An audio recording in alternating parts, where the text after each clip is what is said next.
ಅಂಗಡಿಗಳು ಇದೆ, ಇವನದೇ ಅಂಗಡಿಗಳು ಇವನು ಅಲ್ಲಿ ಸಪ್ಲೈ ಮಾಡ್ಕೊಂಡ್ಬಿಟ್ಟು ವ್ಯಾಪಾರ ಮಾಡ್ಕೊಂಡು ಜಾಲಿಯಾಗಿದ್ದಾನೆ. ಚೆನ್ನಾಗಿ ನನ್ಗೆ ಇಲ್ಲಿವರೆಗೂ ಸ್ಮಾಲ್ ಡೌಟು, ಕೋಳಿ ರೇಟು 200 ರೂಪಾಯಿ ಇದ್ರೆ ಇನ್ 200ಗೆ ಕೊಡ್ತಾನೆ, ಇಲ್ಲಿ ಪ್ಲಸ್ ಕಬಾಬು 240ಗೆ ಕೊಡ್ತಾನೆ. ಸ್ವಲ್ಪ ಅರ್ಥ ಮಾಡ್ಕೊಳ್ಬೇಕು. ಕೆಜಿ ಮಾಂಸ ಬಂದ್ರೆ ಕಟ್ ಮಾಡಿದ್ರೆ ಕ್ಲೀನ್ ಮಾಡಿದ್ರೆ 700 500 750 ಗ್ರಾಮ್ಸ್ ಆಗತ್ತೆ.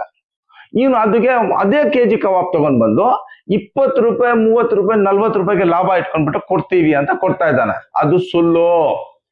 ಅದು ಒಂದು ಇಂಕ್ವೈರಿ ಮಾಡಬೇಕು. ಒಂದ್ ದಿವಸ ಕೂಡ ಮುನ್ಸಿಪಾಲ್ಟಿಯಲ್ಲಿ 5-10 ಕೋಳಿ ಬಂದ್ರೆ 300 ಕಿಲೋ ಕೋಳಿ ಸತ್ತೋಗತ್ತೆ. ಆ ಸತ್ತೋಗೋದು ಕೋಳಿ ಎಲ್ಲಿ?